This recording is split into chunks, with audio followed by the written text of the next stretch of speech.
Hi hello అందరికీ నమస్కారం. కథల పల్లకి ఛానల్కి స్వాగతం. ఇప్పుడు మనం మిస్టర్ యాటిట్యూడ్ పార్ట్ 13 విందాం.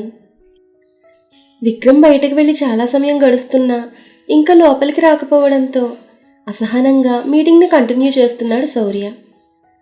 బయటకొచ్చిన విక్రమ్ లాబీ వైపు వెళ్ళాడు. అప్పటికే మధు చారుతో ఫోన్ మాట్లాడడం పూర్తి చేసి లాబీలోని ఎంక్వైరీ వైపు వెళ్ళి అందులో ఉన్న చేపలను చూస్తూ వాటితో నవ్వుతూ మాట్లాడుతోంది. ఆమెను చూసి అక్కడికి వెళ్ళిన విక్రమ్ హౌ క్యూట్ కదా అన్నాడు. ఆ మాటకి అవును అంటూ అటుగా తిరిగి విక్రమ్ అక్కడ ఉండడం చూసిన మధు ముఖం అసహనంగా మారిపోయింది. దాంతో మళ్ళీ ముఖాన్ని ఎక్వేరియం వైపు తిప్పేసింది. అవంత క్యూట్గా ఎందుకున్నాయో చెప్పనా అని అడిగాడు విక్రమ్. వద్దన్నాను చెప్పకుండా ఉంటావా, చెప్పి చావు అనుకుని అంది మధు. విక్రమ్ అటు ఇటు చూసి ఆమెకు దగ్గరగా జరిగి అవి మనలా బట్టలేసుకో కాబట్టి అన్నాడు ఏదో పెద్ద జోక్ చెప్పినట్టుగా పెద్దగా నవ్వుతూ. అతని వైపు ఒకసారి చూసి మళ్ళీ ఎక్వేరియం వైపు తిరిగిపోయింది మధు. అదేంటండి అంత పెద్ద జోక్ వేసినా మీరు అస్సలు చిన్నగా కూడా నవ్వలేదు అని అడిగాడు విక్రమ్. మీరు వేసిన జోక్ నేనెప్పుడో వినేశాను, అంతేకాదు అప్పట్లో ఈ జోక్ వేసిన వాడి చెంప కూడా పగలగొట్టినట్లుగా నాకు గుర్తుంది అంది చిన్నగా. అది విన్న విక్రమ్ చెంపల మీద చేతులు వేసుకుని అయితే నేను సేఫ్ అన్నమాట అన్నాడు. ఇప్పటికంతే అనుకుంటా అంది అదే టోన్లో. ఇప్పటికీ అంటే మీ ఉద్దేశం అని అడిగాడు ఆమె వైపే చూస్తూ విక్రమ్. అది అంటూ ఆమె ఏదో చెప్పేలోపుగా ఎదురుగా వచ్చి నిలబడిన శౌర్య మీటింగ్ అయిపోయింది వెళ్దామా అని అడిగాడు. అంటూ శౌర్య వెనకాల నడిచింది మధు. వెళ్తున్న మధుని పిలుస్తూ హలో మధు గారు, మీతో మాట్లాడాలంటే ఎలా, మీ ఫోన్ నెంబర్ కాస్త ఇచ్చి వెళ్ళండి అని అడిగాడు విక్రమ్. దానికి శౌర్య తన కోట్ పాకెట్లో ఉన్న తన విజిటింగ్ కార్డును తీసి విక్రమ్ చేతిలో పెట్టి మా ఆఫీస్కి ఫోన్ చేసి మధుకి ఫోన్ ఇమ్మని అడిగితే మా రిసెప్షనిస్ట్ ఈమె కాల్ కలుపుతుందని విక్రమ్కి చెప్పి వెళ్దామా అని మధు వైపు సీరియస్గా చూసేసరికి శౌర్య చూపులకి జరుచుకున్న మధు శౌర్య వెనకే పిల్లి పిల్లలా నడుచుకుంటూ వెళ్ళిపోయింది. వెళ్తున్న మధు వైపే చూస్తూ నుంచున్న కొడుకు భుజమ్మే చెయ్యి వేశాడు విక్రమ్ తండ్రి ధనుంజయ్. తండ్రి చేతి స్పర్శకు వెనక్కి తిరిగి చూశాడు విక్రమ్. ఏంట్రా ఇందాకటి నుండి చూస్తున్నాను, ఆ అమ్మాయిని తెగ ట్రై చేస్తున్నావు, అంత నచ్చిందా అని అడిగాడు ధనుంజయ్. అంతా ఇంత కాదు డాడ్, పిచ్చి పిచ్చగా నచ్చేసింది అని చెప్పాడు విక్రమ్ ఎక్సైట్ అవుతూ. అవునా, సరే అయితే నైట్కి గెస్ట్ హౌస్కి రప్పిస్తాను, నైట్ అంతా ఇష్టపడుతూ ఉందో గాని అన్నాడు కన్నుగీడుతూ. ఆ మాటకి నో డాడ్, తనపై ఉన్న ఇష్టాన్ని ఒక్క నైట్లో చూపలేనన్నాడు విక్రమ్. ఆ మాటకి వాట్ అని అడిగాడు అర్థం కానట్టుగా ధనుంజయ్. ఎస్ డాడ్, తను నాకు కావాలి, కానీ వన్ నైట్ కాదు, ప్రతి రాత్రికి తనే కావాలంటున్న కొడుకు వైపు విచిత్రంగా చూస్తున్న అతని భుజం చుట్టూ చేతులు వేసి మమ్మీ మధ్య తెగ పోరు పెడుతోంది పెళ్లి చేసుకుని తనకొక కోడల్ని తీసుకురమ్మని. సో అని ఆగాడు విక్రమ్.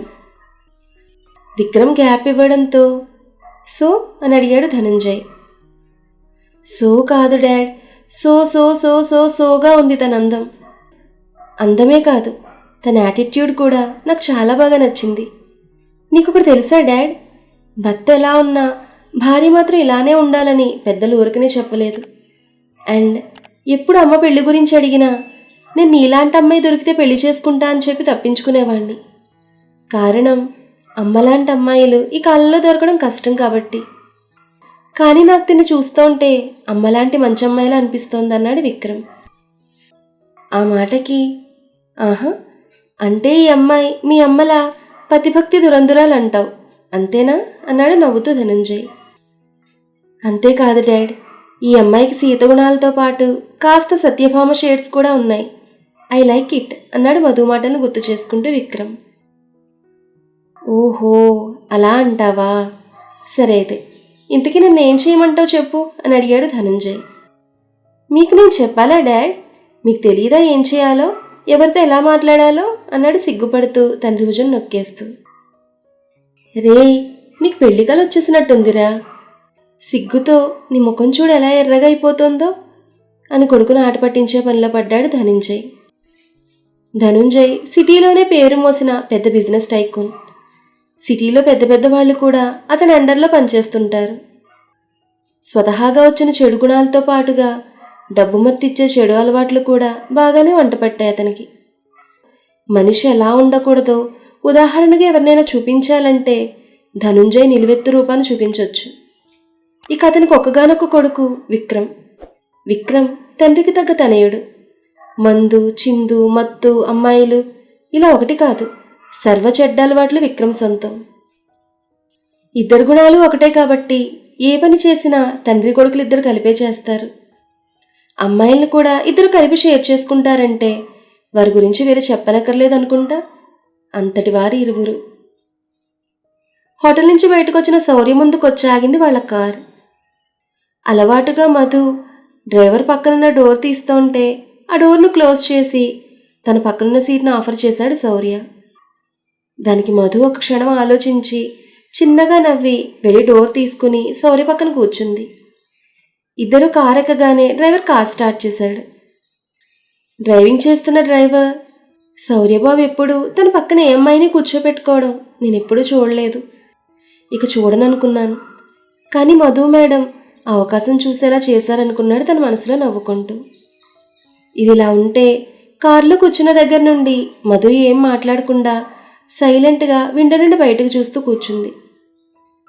మధు సైలెంట్గా ఉండడం చూసిన శౌర్య, ఏంటి నువ్వు ఫ్రంట్ సీట్లో కూర్చుంటేనే మాట్లాడతావా, బ్యాక్ సీట్లో కూర్చుంటే నీకు మాటలు రావా అని అడిగాడు వస్తున్నవని ఆపుకుంటూ.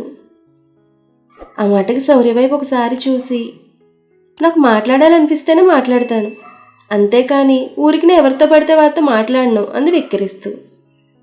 ఆ మాటకి, ఓహో అంటే నీకు ఆ విక్రమ్ అంతగా నచ్చాడా, అతనితో చాలాసేపు మాట్లాడినట్టున్నావు అని అడిగాడు కినుక్క. ఆ మాటకి ముఖాన్ని పచ్చివెలక్కాయ తిన్నట్టుగా పెడుతూ, వాడి గురించి మాట్లాడకండి సార్, బాబోయ్ వాడు పెద్ద జిడ్డు అంది నొసలు నొక్కుంటూ. తక్కువ టైంలోనే వాడి గురించి బాగానే క్యాచ్ చేశావు అన్నాడు శౌర్య పొగుడుతూ. మరి మధు అంటే ఏమనుకున్నారు, మధు ఈజ్ ఆల్వేస్ గ్రేట్ అంటూ తన భుజం తానే తట్టుకుంది మధు. అది చూసిన శౌర్య పడి పడి నవ్వుతుంటే, ఏమైంది నేను ఏమైనా జోక్ చేశానా, మరి అంతలా నవ్వుతున్నారు అంది మూతి ముడుచుకుని.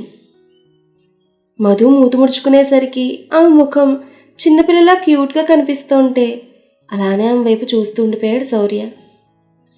తననే చూస్తున్న శౌర్య ముఖంపై చిటికెలు వేస్తూ, హలో సార్, నా ముఖంలో కోతులు ఏమైనా డ్యాన్స్ చేస్తున్నాయా ఏంటి, అలా నన్నే చూస్తున్నారు అంది కళ్ళు తిప్పుతూ. ఆ మాటకి లోకంలోకి వచ్చిన శౌర్య నవ్వుతూ, నువ్వెప్పుడు ఇలానే హుషారుగా నవ్వుతూ తుళ్ళుతూ ఉంటావా అని అడిగాడు శౌర్య. ఏ ఇలా ఉంటే తప్పా అని అడిగింది అమాయకంగా కళ్ళు తిప్పుతూ. అమాయకంగా అడుగుతున్న ఆమె వైపు చూస్తూ నవ్వకుండా ఉండలేకపోయాడు శౌర్య. శౌర్య అలా నవ్వుతూ ఉంటే డ్రైవింగ్ చేస్తున్న డ్రైవర్ మాత్రమే కాదు, మధు కూడా అతని వైపే అలా చూస్తూ ఉండిపోయారు. నవ్వి నవ్వి దగ్గరవడంతో నవ్వడం ఆపి కార్ సీట్ వెనుకున్న వాటర్ బాటిల్ తీసుకుని వాటర్ తాగుతూ ఉంటే, మీరు నవ్వుతుంటే చాలా బాగున్నారు సార్, అచ్చు బాలీవుడ్ హీరోలా ఉన్నారు అంది మధు. ఆ మాటకి తాగుతున్న వాడికి కాస్త పొలమారింది. శౌర్యకు పొలమారడంతో మధు ఒక్కసారిగా ముందుకు వంగి అతని తలపై నెమ్మదిగా తట్టింది. మధు చేస్తున్న పనికి దగ్గుతూనే ఆమె వైపు చూశాడు శౌర్య. మెల్లిగా మెల్లిగా అంటూ తన తలను తడుతున్న మధును చూడగానే శౌర్యకు ఒక్కసారిగా వెన్నెల గుర్తొచ్చింది. దాంతో ఒక్కసారిగా మధును గట్టిగా హత్తుకున్నాడు శౌర్య. శౌర్య చేసిన పనికి మధు షాక్ అయిపోయింది. అదంతా మిర్రర్ నుండి చూస్తున్న డ్రైవర్ కూడా షాక్లోకి వెళ్ళిపోయి కారును ఒక పక్కగా ఆపేశాడు. కారు ఆగినా కూడా శౌర్య మధును వదలలేదు. ఇంకా గట్టిగా హత్తుకుని ఆమె మెడపై తలనాంచి కళ్ళు మూసుకున్నాడు శౌర్య.